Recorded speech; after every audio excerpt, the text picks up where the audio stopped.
I am in tone heaven. Seriously, these two units together are basically all you need to have a killer tone.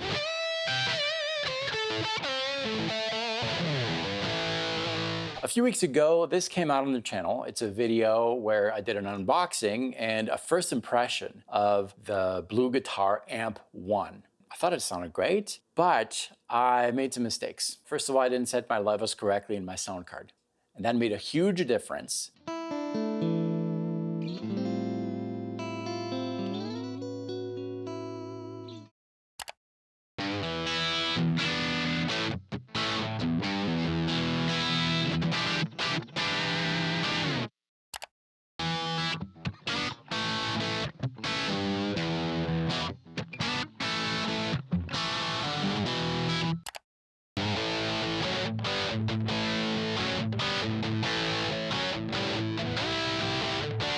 And then the second thing is not really a mistake. I told you in the video that I wanted to do a follow-up, spend a little more time with the unit and add some effects so that I could use it in the studio, just like I'm using currently the Fractal Audio X3. So the first thing I did was go into the back room over there and dig through all the pedals that I have accumulated over the years. And so I tried, and it sounded okay, but it didn't really sound exactly the way I wanted.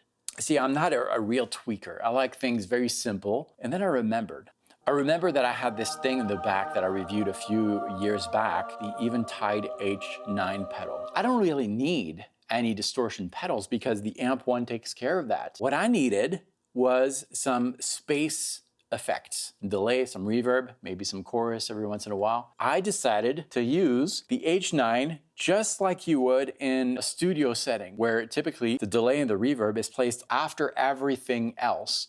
Check this out. I'm on the clean channel of the Amp1 and I added a shimmer.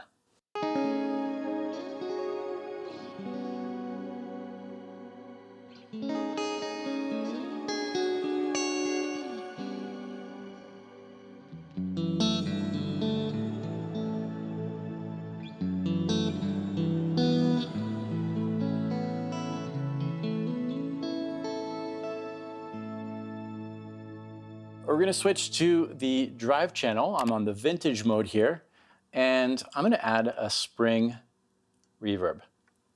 See what happens.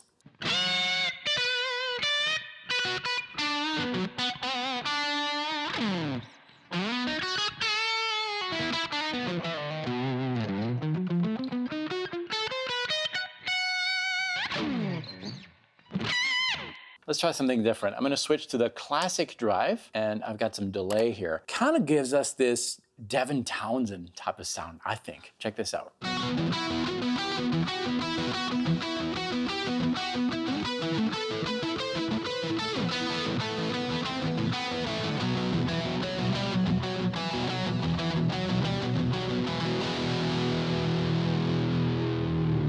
I think this will make a great lead sound on the modern channel. So same settings for the delay. Let's see what happens.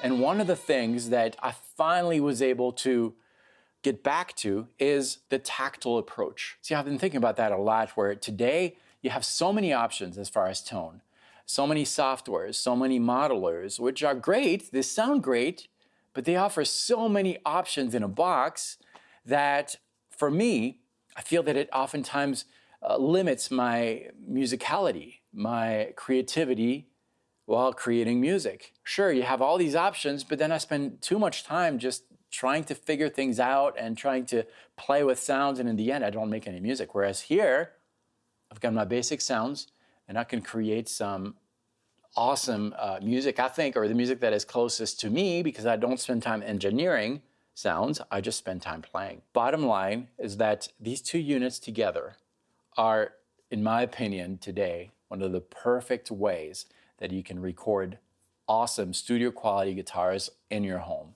This is how much space it'll take, and it sounds killer. And all the tones here are using the record out of the Blue amp. That's it. It's amazing. I'm really, really impressed with these two units together, and yes, I will be using those a lot more on the channel from now on. You're probably seeing sitting here on the desk somewhere. Anyways, I just had to do this video. It's not what I intended originally. First, I wanted to actually build a pedal board, and in the end, I just ended up using these two things. It sounds amazing. Click here if you'd like to see the original video in which I unboxed the Amp1 and see my original reaction, and you can kind of compare. This is a game changer. I'll meet you right here. Thanks for watching. Practice well.